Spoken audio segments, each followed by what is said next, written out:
years ago, I was 10, a little kid in the fourth grade with not a care in the world. I have grown and matured so much since age 10. I've experienced so many things that has made me who I am today. Now imagine spending that same amount of time, from age 10 to age 18, locked in a 5 square meter cellar, and the only form of human contact is with the man who put you in there. This was the reality of Natasha Kampusch, a poor 10-year-old Austrian girl who had her life stripped from her because of a sick man and his sick fantasy. In the autobiography, 3096 Days in Captivity, we learned about Natasha's life before being abducted, her childhood and teenage years in the cellar, and her life after escaping her captor.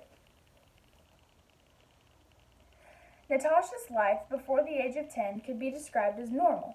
She lived in a nice flat in Vienna, Austria. According to the website How Safe is Vienna to Visit, Vienna was ranked the 6th safest country in the world. Her neighborhood was very safe and one of the last places that you would think for an abduction to occur. Natasha had 2 successful parents who she loved very much. They owned a bakery just down the road from her flat, and besides her grandmother's house, it was her favorite place to be. Eventually, though, Natasha's parents got divorced, which had a huge impact on her as it would any child that age. Natasha began to hate her mother and father for fighting all the time, and she couldn't wait until she was 18 so she could leave. Ironically, a couple of years later, this dream of hers of getting away became true, but not in the way she'd envisioned it. Natasha's life was about to change forever. On March 2nd, Natasha was walking to school by herself for the very first time. She had just gotten into a fight with her mother and had left by slamming the door and not saying goodbye or I love you. She was walking down the sidewalk and passed a friendly-looking man in a 1970s delivery van. As she lowered her eyes to pass him, the man grabbed her by the waist and threw her into the van. According to the website The Global Economy, a kidnapping in Austria is very rare. 0.1 kidnappings per 100,000 happen every year. This was no accident. This was planned. The kidnapper took Natasha to his house, which was only 25 minutes away from her mother's flat. He threw her into a dungeon with just one toilet, a light, and a sink. This was just not an ordinary dungeon, though. We later found out in the book that Natasha's kidnapper, Wolfgang Priklopy, had specifically built this place for Natasha. He had visited Natasha's mother's bakery when he saw her sitting by the window eating a biscuit. Her mother had scolded her for eating so much, and when she turned away, Natasha looked at Priklopy, smiled, put her finger over her mouth like this, and took another bite of the biscuit. He immediately went home and started building this cellar for her. Priklopy told Natasha later that whenever she smiled at him, he knew that she wanted him and that he had to build this place for her. In the beginning, Priklopy was nice to her and acted like a father. He gave her everything she asked for. At first, she viewed Priklopy as more of a friend than a kidnapper, but eventually his true colors began to show.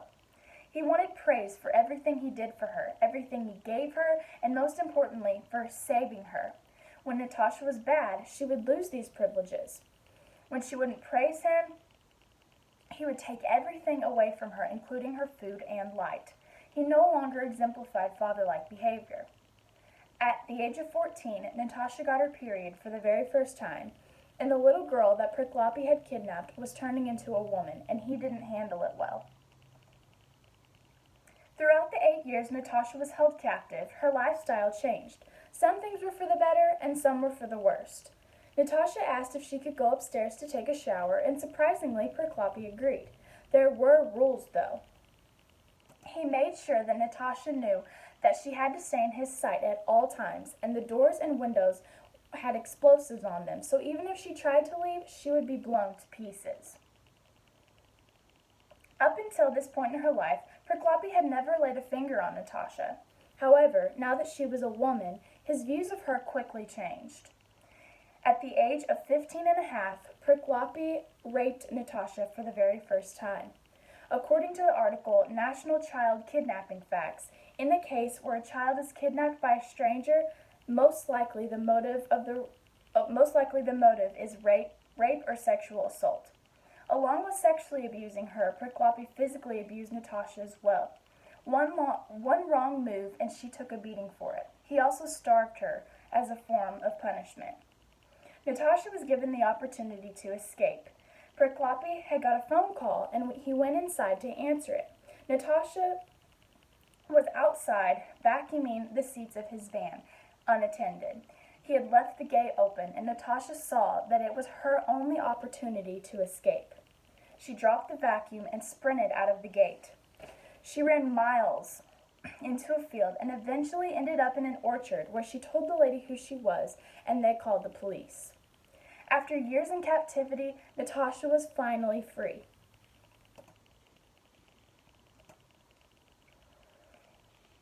Fortunately for her, in a study done by the U.S. Justice Department, 99.8% of children reported missing are found alive. She held firm to her new beginning and didn't let her past define her. Prickloppy ended up committing suicide, which left her with a great feeling of relief. One of the first things she did after finding out Prickloppy had committed suicide was made sure she was granted the house. She was so scared that an admirer of her kidnapper would repeat history and keep somebody in the same place that Natasha was kept for 8 years. At first, it was hard for Natasha to live a normal life. She had so many people contacting her, and it was so overwhelming. She finally reestablished a relationship with her mother, though, and finished her secondary schooling.